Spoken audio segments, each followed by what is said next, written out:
ছোটো মা, ছোটো গাড়িতলায় কন্যগড়ের ছোটো মা। এর পরেই আসবেন বড় মা, মানে শকুন্তলা মা। কবে কি পুজো সবই বলবো।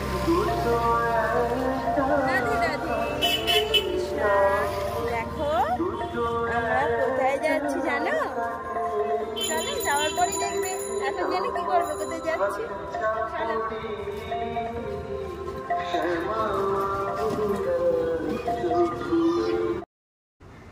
আমরা এলাম ছোটো গাড়িতলায়, যেটা আমাদের বাড়ির একদম সন্নিকটে। এখানে আজকে পুজো আছে, কালী পুজো। ঠিক এই পুজোর কিছুদিন বাদেই হবে শকুন্তলা মায়ের পুজো। কন্যগড়ের মা শকুন্তলা, কন্যগড়ের রানীমা। 27শে এপ্রিল পুজো আছে, 14ই বৈশাখ। তোমরা কিন্তু সকলে এসো। মা সূর্যের আলো দেখেন না, মা সূর্য ডোবার পরে আসেন এবং সূর্য উদয় হওয়ার আগেই চলে যান। কিন্তু এই এক রাতের জন্য কন্যগড় একদম পরিপূর্ণ হয়ে থাকে আর অপেক্ষা করে থাকে এই একটা দিনের। আর ঠিক এই মাও সেম একই রকম।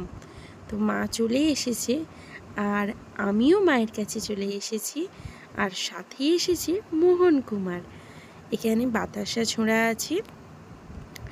দাদু মানসিক করেছিলেন, আমার মায়ের একটু শরীর খারাপ হয়েছিল তার জন্য। যদিও সেটা বছর আগে, মানসিকটা শোধ করা হচ্ছিল না, কোনো না কোনো বাধা পড়েই যাচ্ছিল।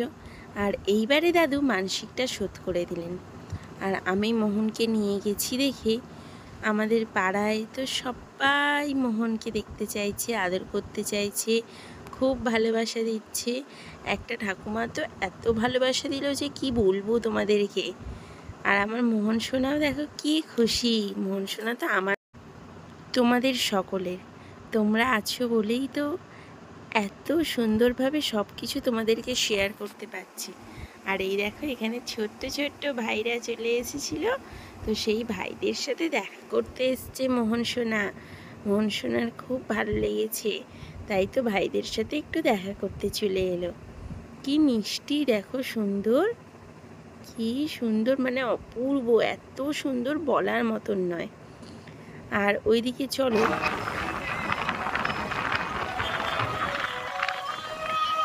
এখানে বসেছে মোহন সোনা। আর আমাদের মাকে দর্শন করো, সকলের আগে তোমরা মাকে দর্শন করো। সামনে থেকেও সম্ভব হলে দেখাবো, এখন হচ্ছে ভিড় আছে একটু। আর এই দেখো আমাদের, ওটা সকলের মা, এটা আমার মা।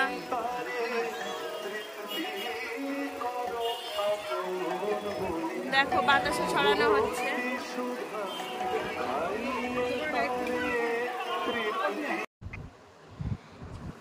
এখানে তোমরা যারা যারা এলে না বা যারা জানো না, ঠিক আছে, কিন্তু শকুন্তলা মায়ের পুজোতে অবশ্যই তোমরা সকলে এসো। কিভাবে কে আসবে আমি সমস্ত অ্যাড্রেস তোমাদের বলে দেব, কিন্তু তোমরা ওই একটা দিন একবার মাকে দর্শন করেছো। আর বলতে বলতে দেখো এখানে যিনি ফুল বিক্রি করছিলেন মায়ের জন্য, তিনি এসে মোহনকে দুটো মালা পরিয়ে দিয়ে গেলেন, বললেন এটা মোহনকে দিতে। খুব ভালো লেগেছে তাই দিয়ে গেলেন। তো আমরা ওখানে জেঠুর কাছে ফ্যানের তলায় মোহনকে একটু বসিয়ে রেখে এখানে মানসিকটা শোধ করতে চলে এসেছিলাম। মানসিক যা ছিল সেটা পূরণ করার জন্য এসেছিলাম। আর দেখো এই যে বাতাসা, এবার আমরাও সকলে মিলে ছড়াবো নতুন পাত্রে করে। মা ছড়াবে প্রথম, তারপর আমরা সবাই ছড়াবো। আর ওখানে ওই জেঠু বাউন ঠাকুর যিনি ছড়িয়ে দিলেন। এরপর সারা রাত ধরে পুজো হবে, আর সূর্য ওঠার আগে ব্যাস মা চলে যাবেন। এই মা যাবেন যখন, তারপর তো আসবেন আমাদের কন্যগড়ের রানীমা, আমাদের সকলের মা। এটাও আমাদের সকলের মা অবশ্যই, কিন্তু এই মার কথা অনেকেই জানেন না। আমি জানাতে চাই, আমার এই ভিডিওর মাধ্যমে আমি জানাতে চাই।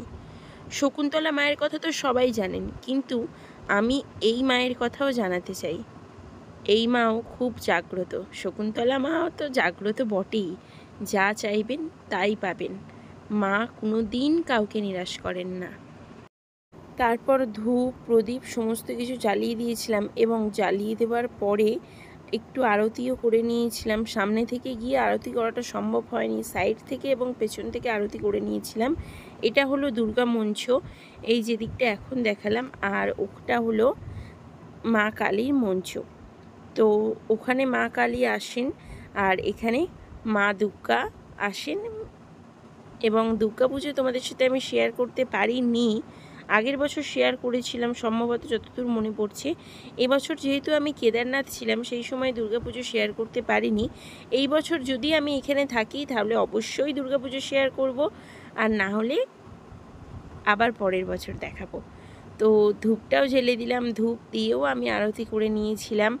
আমি এখানে ওখানকার যে সাউন্ডটা সেটা তোমাদের সাথে শেয়ার করতে পারছি না সেইভাবে, তার একটাই কারণ এখানে মায়ের গান চলছিল জোরে জোরে, আর এখন যদি আমি মায়ের গান শোনাই তোমাদের তাহলে তো কপিরাইট পড়ে যাবে চ্যানেলে, যার জন্য আমি শোনাতে পারলাম না। আর এই ধূপ জ্বালা হয় যখন, এই আগরবাতির যে ধোঁয়াটা এত সুন্দর লাগে যে কি বলবো, দেখো তোমরা শুধু, চোখ যেন জুড়ে আসে, কি ভালোই না লাগে। আর মা তো একদম ঝালঝাল করছে, সুন্দর। তারপর একটা কি ঘটনা ঘটেছিল শোনো, তোমরা সাথে থাকো, আমি বলছি, দাঁড়াও ধূপটা দিয়ে দিই।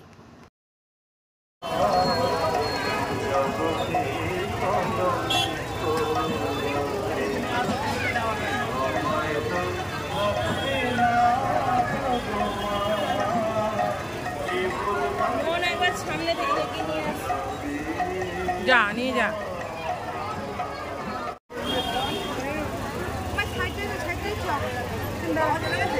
না আছে তো। আমি মোহনকে একটু সামনে নিয়ে যাচ্ছি, যে সামনে থেকে দেখাবো ওকে, আর আমি নিজেও দেখব, দর্শন করব মাকে সামনে থেকে না দর্শন করলে যেন হচ্ছিলই না। সবাই মোহনের ছবি তুলছিল, আর তারপর দেখো যখন মোহনকে দেখলো জেঠু, তখন সবাইকে জিজ্ঞাসা করলো, কি গোপালবাবু এসেছেন, যে গোপালবাবু কি আর কোলে মানায়? গোপালবাবুকে তো মায়ের কাছে বসাতে হবে, মায়ের বেদিতে মায়ের সাথে, তাই না? তো নিয়ে নিল, মায়ের সাথে বসবেন মোহন দেখো বসেও পড়েছে মায়ের কাছে।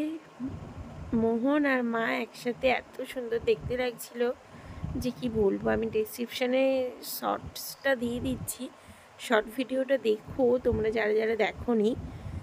আর দেখো এখানে কি অপূর্ব দৃশ্য, কি ভালোটাই না লাগছে। মানে আমি সবটা ক্যামেরাও করতে পারিনি, কিন্তু যতটুকু পেরেছি তোমাদেরকে দেখানোর চেষ্টা করছি। এখানে মোহনও দেখো যেন একদম উজ্জ্বল হয়ে গেছে, মানে ওর যে মানে শরীরের যে ভাবটা সেটা যেন আরও বেশি করে প্রকাশ পাচ্ছে। মোহনকে আনতে গিয়ে সবাই মোহনকে ঘিরে ধরেছে, সবাই আদর করছিল, আমি আর আসতেই পারিনি।